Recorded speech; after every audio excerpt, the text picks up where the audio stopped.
Innal hamdalillah nahmaduhu wa nasta'inuhu wa nastaghfiruh wa na'udzu billahi min shururi anfusina wa min sayyiati a'malina may yahdihillahu fala mudilla lahu wa may yudlil fala hadiya lahu. Asyhadu an la ilaha illallah wahdahu la syarika lahu wa asyhadu anna Muhammadan abduhu wa rasuluh la nabiyya wa la rasula ba'dah. Allahumma salli wa sallim wa barik ala nabiyyina Muhammadin wa ala alihi wa sahbihi ajma'in. Fa ya ayyuhal muslimun al-hadirun, usikum wa nafsi bi taqwallah wa ta'atihi faqad fazal muttaqun. Qala Allah subhanahu wa ta'ala fil Qur'anil Karim, a'udzu billahi minasy syaithanir rajim. Bismillahirrahmanirrahim. Ya ayyuhalladzina amanu taqullaha haqqa tuqatih wa la tamutunna illa wa antum muslimun. Wa qala aidan fi ayatin ukhra, a'udzu billahi minasy syaithanir rajim. Qul innal mauta alladhi tafirruna minhu fa innahu mulaqikum thumma turadduna ila alimil ghaibi wasyahadah fayunabbi'ukum bima kuntum ta'malun. Wa qala Rasulullah sallallahu alaihi wasallam, ittaqillaha haitsuma kunta wa atbi'is sayyi'atal hasanata tamhuha wa khaliqin nasa bi khuluqin hasan. Sadaqallahul azim wa sadaqa rasuluhul karim.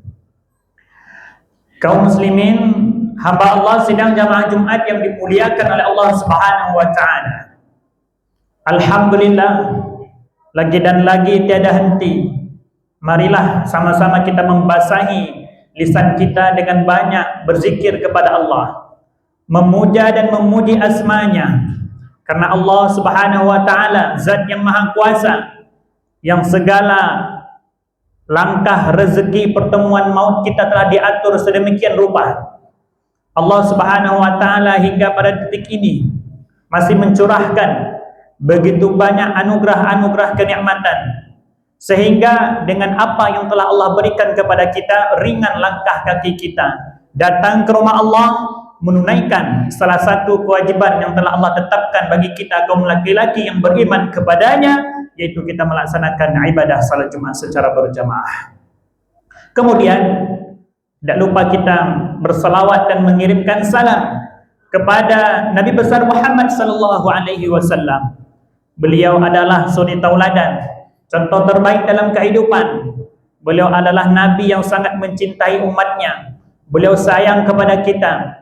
Beliau ajarkan kepada kita hakikat kehidupan yang sebenarnya, tidak lain tidak bukan adalah untuk menghambakan diri kita di hadapan Allah Subhanahu wa taala. Kaum muslimin, hamba Allah sidang jamaah Jumat yang dimuliakan oleh Allah, izinkan khatib menyampaikan satu khutbah dengan tema waktu dan kematian.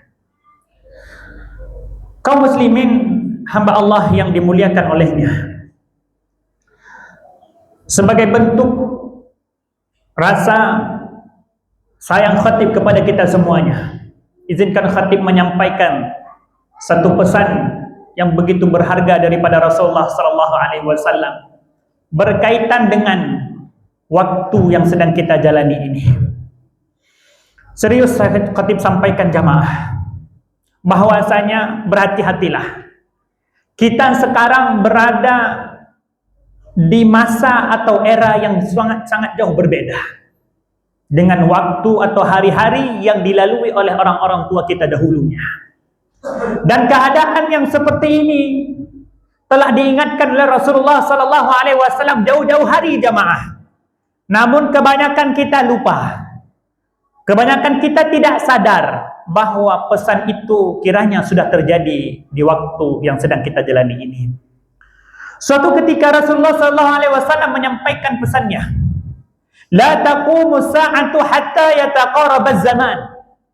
Kata beliau jamaah, tidak akan terjadi hari kiamat itu, tidak akan Allah hancurkan dunia dan segala isinya ini, melainkan Allah terlebih dahulu menampakkan kepada kita tanda-tandanya. Ada alamatnya bahwasanya kiamat itu akan segera terjadi. Ada tanda-tandanya jemaah. Dari sekian banyak tanda-tanda itu disebutkan oleh Rasulullah sallallahu alaihi wasallam, yataqarabaz zaman. Waktu terasa seperti berdekatan. Dalam istilah yang lain kita sebutkan jamaah, waktu itu berlalu begitu cepatnya. Sampai-sampai Nabi SAW memberikan perumpamaan betapa cepatnya waktu itu berlalu ketika hari kiamat itu kian dekat. Fatakunu sanatu kasyahri, kata beliau. Waktu yang seharusnya 1 tahun itu bergerak begitu cepat, berlalu bagaikan 1 bulan. Wa yakuna syahru kal jum'ati, dan waktu yang 1 bulan itu bagaikan 1 pekan, 1 Jumat. Wa takunal jum'atu kal yaumi, waktu yang 1 pekan berlalu bagaikan 1 hari. Wa yakunal yaumu kas sa'ati, waktu yang 1 hari berlalu bagaikan 1 jam. Wa takunas sa'atu kahtiraqis sa'afati, dan waktu yang 1 jam itu ibarat 1 pelepah kurma kering dibakar oleh api, berlalu begitu cepatnya. Dan kiranya jamaah dimuliakan Allah Subhanahu wa taala, pesan yang disampaikan oleh Rasulullah itu sudah terjadi di waktu yang kita jalani ini. Sadar atau tidak sadar? Kita menyangka atau tidak kita menyangka jamaah? Kadang terucap di lisan kita tanpa kita sadari. Masya Allah, sudah masuk waktu zuhur, padahal baru saja masuk waktu pagi. Masya Allah, sudah masuk waktu asar, padahal baru saja kita melaksanakan salat zuhur. Masya Allah, sudah tenggelam matahari, rasanya baru saja tadi matahari itu terbit dari ufuk timur. Berlalu begitu cepat. Masya Allah, ternyata sudah Jumat lagi, padahal rasanya baru kemarin kita melaksanakan salat Jumat. Sering terucap di lisan kita, namun kita tidak menyadari itu jamaah. Oleh karena itu jamaah dimuliakan Allah Subhanahu wa taala, khatib menyampaikan pesan jamaah, tolong hargai nikmat waktu yang masih Allah berikan kepada kita hari ini. Jangan sia-siakan waktu. Jangan biarkan waktu itu berlalu tanpa ada kebaikan ibadah atau ketaatan yang kita perbuat jamaah. Jangan biarkan waktu itu berlalu jamaah. Seseorang itu barulah dia menyadari betapa besar nikmat waktu ini ketika kapan Allah cabut itu nikmat. Datang kematian menghampirinya, barulah dia menjadi, ya Allah, ternyata nikmat waktu itu sangatlah besar. Ya Allah, tolong berikan aku tangguhan waktu sedikit saja. Aku ingin mengulang kembali segala aktivitas kebaikan ibadah yang dulu aku tinggalkan. Dan perihal ini sudah jauh-jauh hari disampaikan Allah melalui kitabnya yang mulia dalam Al-Quran. Namun terkadang jamaah, kebanyakan manusia tidak mau membacanya, tidak mau mendengar. Jadi dia terus berada dalam kelalaian. Padahal dalam Quran surat An-Nur itu Allah katakan, ya, hatta idza jaa ahaduhumul maut qala rabbi irji'un la'alli a'malu shalihan fima taraktu. Coba perhatikan, Allah sudah memberikan gambaran kepada kita bahwasanya nanti kebanyakan manusia, entah kita termasuk salah satu di antaranya, wallahu alam, tanyakan pada diri kita masing-masing jemaah. Kata Allah Ta'ala, nanti tibalah, datang kematian menghampiri salah satu di antara kalian.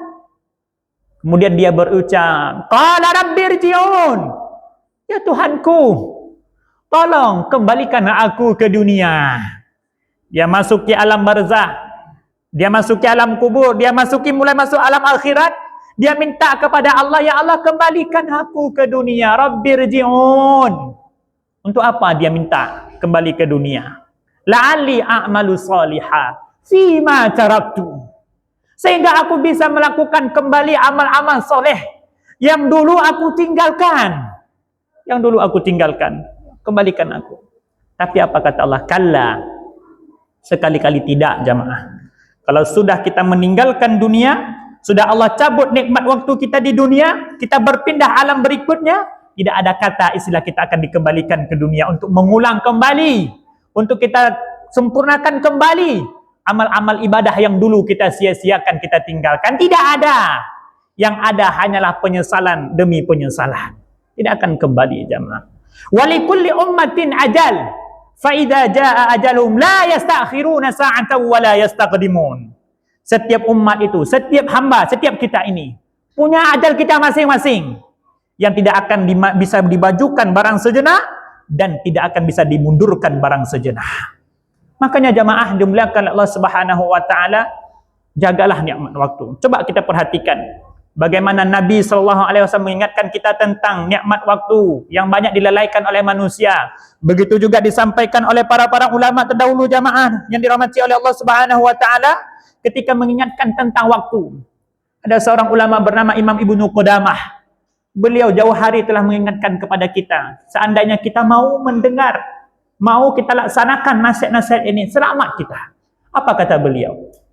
Jagalah nikmat, jagalah umurmu yang sangat berharga. Berharga nikmat umur ini jamaah. Ya, ingatlah masa usiamu itu terbatas, kata beliau. Tidak ada manusia yang hidup abadi di dunia ini. Semuanya ada batasannya.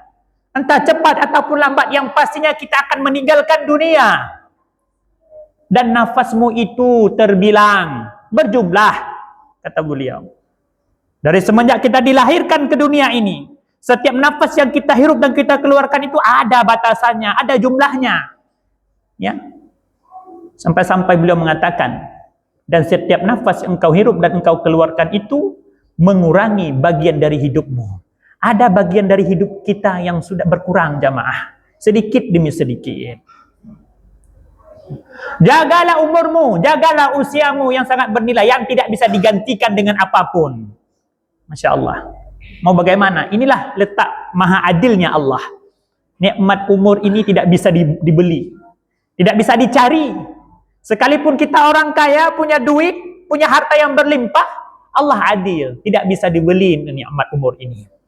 Kemudian beliau menutup dengan nasihatnya yang begitu indah. Kata Imam Ibnu Qudamah, umurmu dengan umurmu yang pendek itulah, yang singkat itulah, engkau bisa meraih kebahagiaan yang abadi, atau sebaliknya, engkau akan mendapatkan kesengsaraan yang abadi. Pilihan ada di tangan kita masing-masing jamaah yang dimuliakan Allah Subhanahu wa taala. Coba kita perhatikan sekarang ini. Ya, di hari-hari terakhir ini jamaah, Masya Allah, satu persatu hamba-hamba Allah ini didatangi kematiannya, tiba ajalnya, berpulang kepada Allah Subhanahu wa taala. Entah itu tua ataupun muda, entah mereka orang kaya ataupun orang miskin, entah dia sehat ataupun sakit, perkara mati tidak ada hubungannya siapa yang sehat, siapa yang sakit. Betapa banyak orang sudah lama terbaring, terbujur di rumah sakit, namun tidak mati-mati. Namun betapa banyak ada orang yang rasanya kemarin sehat-sehat saja, namun hari ini telah berpulang kepada Allah Subhanahu wa taala. Maka berhati-hatilah dengan nikmat umur. Jangan engkau sia-siakan. Jangan engkau biarkan nikmat umurmu itu dicuri. Kok bisa ada orang yang nikmat umurnya dicuri? Kalau seandainya Allah menetapkan, misalkan seseorang itu berumur 30 tahun, adakah seseorang yang mengambilnya 10 tahun sehingga sisa 20 tahun? Tidak ada. Tapi Imam Al-Ghazali pernah menyampaikan, ada orang-orang karena saking lalainya nikmat umurnya dicuri. Bagaimana nikmat umur itu dicuri? Yaitu dengan cara apa? Ketika Allah berikan dia kesempatan hari ini, dia sia-siakan, dia tidak manfaatkan untuk berbuat kebaikan, tidak manfaatkan untuk berbuat ibadah, dia katakan dengan anggapan, masih ada hari esok saya untuk mengulanginya. Hari ini biarkan saya untuk melakukan aktivitas suka-suka hati. Ya, dia katakan seperti itu dengan anggapan masih ada hari esok untuk berbuat. Ketika didatangi hari esok, dia katakan esok lagi. Terus dia tunda-tunda sampai didatangi kematian, sedangkan dia tidak menyiapkan apa-apa. Maka jamaah dimuliakan Allah Subhanahu wa taala. Jangan sampai nikmat waktu ini dicuri dengan kita melakukan kelalaian-kelalaian. Jangan kita katakan, ya, kenapa kematian itu datang tiba-tiba saja kepadaku? Kenapa tidak ada tanda-tandanya? Masya Allah, jangan katakan kematian itu datang mendadak jamaah. Terutama kita sekarang ini yang sudah berumur, yang sudah 40 tahun, sudah 50 tahun, sudah lewat masa pensiun. Coba perhatikan rambut yang dulu hitam legam, sekarang sudah mulai memutih. Bahkan sudah ada yang putih semuanya. Coba perhatikan dulu mata kita yang jelas untuk melihat, memandang. Sekarang harus menggunakan perangkat-perangkat alat-alat untuk membantu kita melihat. Coba perhatikan dulu, kita sanggup lari jauh, kencang. Tapi sekarang kita berjalan tertatih-tatih, bahkan dibantu dengan tongkat. Coba perhatikan dulu, kita bisa makan sesuka hati. Tapi sekarang coba perhatikan, makanan yang masuk ke tubuh kita ini terbatas. Kita lihat-lihat dulu. Sudah banyak penyakit yang masuk ke tubuh kita. Ini tanda semuanya. Tanda semuanya. Bahwasanya perjumpaan kita dengan Allah itu kian dekat. Maka manfaatkan sisa-sisa umur, sisa-sisa waktu ini jamaah dimuliakan Allah Subhanahu wa taala untuk kita menyiapkan bekal-bekal terbaik kita untuk berpulang kepada Allah Subhanahu wa taala. Jangan kita merasa sekarang saya masih muda, Ustaz. Saya masih muda, masih panjang perjalanan hidup saya. Jangan katakan kita masih muda. Betapa banyak anak-anak muda terkecoh. Hari ini mereka sanggup bergadang nonton bola di tengah malam, namun tidak sanggup untuk melaksanakan tahajud walaupun 2 rakaat. Dia sanggup mendaki gunung yang jauh, sedangkan masjid yang 5 langkah 2 menit dari rumahnya dia tidak mau.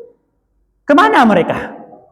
Itulah mereka beranggapan masih ada hari esok untuk bertaubat. Masih ada hari esok saya untuk datang ke masjid. Saya nak menunggu masa tua baru saya datang mengisi saf-saf masjid. Banyak terkecoh, tertipu di sini jamaah. Padahal waktu kematian itu tidak memandang engkau muda atau engkau tua. Maka jamaah, apalagi kita yang memang sudah tua. Mau tunggu sampai kapan? Kita betul-betul menyiapkan diri. Betapa banyak sekarang kita melihat jamaah, semakin tua semakin menjadi, semakin tua semakin lalai. Tidak peduli dia dengan kematian. Meskipun dia menyaksikan kematian itu silih berganti datang terdengar di telinganya, tidak membuat dia berubah menjadi lebih baik. Mau bagaimana lagi jamaah dirahmati Allah Ta'ala? Sampai-sampai banyak orang mengatakan nanti ketika hati saya sudah baik Ustaz, baru saya akan berbuat taat. Baru saya akan berbuat ibadah. Saya tunggu hidayah turun dari Allah Subhanahu Wa Ta'ala. Masya Allah. Bukankah hidayah itu disebarkan di muka bumi ini? Di masjid ada hidayah. Di berita kematian itu ada hidayah. Kita datang menjenguk orang sakit itu ada hidayah. Semuanya ada hidayah. Tapi kebanyakan di antara kita tidak menganggap itu hidayah. Ya. Karena kenapa? Kita disibukkan dengan hawa nafsu. Kita disibukkan dengan mengejar dunia. Bukan tidak boleh mengejar dunia jamaah. Kita hidup di dunia, kita butuh dunia. Tapi yang salah itu apa? Kita mengejar dunia, kita lupakan akhirat. Ya. Kita bekerja mencari sesuatu, mencari rezeki, namun tidak kita pedulikan mana yang halal, mana yang haram. Semua kita cari. Ini yang salah. Silakan kita mencari dunia. Sekarang silakan kita mencari jabatan. Silakan kita mencari harta benda, mencari materi, silakan. Tapi ingat, semua kita pasti akan berpulang kepada Allah Subhanahu wa taala. Yang kita bawa adalah amal-amal terbaik yang kita siapkan. Maka oleh karenanya jamaah dimuliakan Allah Subhanahu wa taala, melalui khutbah Jumat ini jamaah kami mengingatkan kembali untuk diri kami kepada dan untuk kita semuanya. Tolong berhati-hatilah dengan nikmat umur. Ya, perjalanan kita semakin dekat untuk bertemu dengan Allah Subhanahu wa taala. Sudah, ayo dimuhasabah, dihitung-hitunglah. Dilihat, ya, kenapa hari ini saya belum kembali kepada Allah? Ya, karena Allah tahu, ya, amal kita belum cukup untuk kita bawa pulang. Belum cukup untuk kita bawa pulang jamaah. Tingkatkan lagi. Ayo hadir ke masjid. Ayo hadir salat 5 waktu. Jangan kau sepelekan panggilan azan. Ayo kita berdiri di saf-saf terdepan ini. Ini banyak sekali pahalanya. Ayo di Al-Quran itu ada bekal yang kalau kita mau baca ada menjadi bekal. Ayo di salat-salat sunnah itu. Ayo di mana di zikir-zikir kita itu. Ayo di dalam sedekah-sedekah kita itu. Itu semuanya kalau kita mau lakukan adalah bekal-bekal kita untuk kita bawa pulang menuju Allah Subhanahu wa taala. Jangan tunggu nanti keburu kita mati. Jangan tunggu kapan-kapan. Nanti keburu kita di kafan. Selagi masih bisa kita datang ke masjid, datanglah. Mau jauh, mau dekat, semuanya sudah diberikan oleh Allah Ta'ala fasilitas. Datang, tinggal kita kembali jamaah dirahmati oleh Allah Subhanahu wa taala. Orang yang cerdas, kata Rasulullah sallallahu alaihi wasallam, orang yang cerdas bukan yang banyak gelarnya. Ya, bukan yang bergelar profesor, doktor, bukan juga yang bergelar ustaz, kiai atau siapapun, enggak. Orang yang cerdas, mukmin yang cerdas itu adalah mukmin yang banyak mengingat kematian. Banyak dia mengingat kematian. Dengan mengingat kematian, apa yang dia lakukan? Kemudian dia persiapkan ya amal-amal terbaiknya untuk kehidupan setelah kematiannya itu. Mudah-mudahan khutbah singkat yang kami sampaikan ini jamaah bermanfaat untuk kita semua, membuat kita sadar kembali bahwa dunia ini singkat. Kita berpacu dengan waktu, kematian itu bisa saja datang menghampiri kita dalam waktu yang dekat. Wallahu alam, hanya Allah yang tahu. Namun yang pastinya kullu nafsin dha'iqatul maut, bahwasanya setiap yang bernyawa, setiap yang memiliki jiwa, entah itu tumbuhan, entah itu hewan, apalagi kita sebagai manusia, pasti akan merasakan yang namanya kematian. Kematian bukan akhir segalanya. Kematian itu adalah awal di mana kita akan diminta pertanggungjawaban di sisi Allah Subhanahu wa taala atas apa yang kita lakukan selama kita hidup di dunia. Kami pertegas kembali dengan pesan yang disampaikan Ibnu Qudamah tadi jamaah, tolong diingatkan baik-baik bahwasanya hidup kita yang singkat ini penentu. Hidup kita yang singkat di dunia ini penentu.